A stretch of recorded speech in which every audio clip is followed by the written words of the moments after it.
আৰে মা মই তোমালোকৰ পৰা অশান্তি পোৱা হৈছো অকল পঢ় পঢ় পঢ় পঢ় পঢ় পঢ় নিজৰ মৰ্জিত একো এটা কৰিব নোৱাৰো কিবা এটা দি পাইছা জানো মোক আজিলৈকে মৰম কৰি পাইছা জানো তোমালোকে মোক হে এনেকে হ'লে এই ঘৰখনত মই থাকিব নাই কৈ দিছো আহিছো মই ওলাই যাওঁ এই ঘৰখনৰ পৰা মই ৰহচোন তই ইমান চিঞৰ বাখৰখন কিয় কৰিছ মই তোক বেয়া ভাবি একো কথা নকওঁ নহয় মই থাকোঁতে তই নিজৰ ভৰিত নিজেই থিয় দিবলৈ শিকি ল মই যদি কেতিয়াবা নোহোৱা হৈ যাওঁ এই মাৰ এজনী নহ'লে তোক খবৰ লওঁতা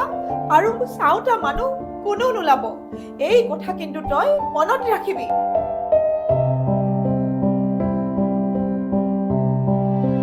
মা যেতিয়া তই আছিলি তেতিয়া তোৰ মূল্য নুবুজিলো কিন্তু যেতিয়াৰ পৰা তই নোহোৱা হলি তেতিয়াৰ পৰা জীৱনৰ প্ৰতিটো কোণত ফুটি উঠিছে তোৰ মৰমৰ অভাৱ জীৱনৰ সঁচা সম্পদ আছিলি তই কিন্তু জানিলো এতিয়া অতি দেৰি হৈ গ'ল মা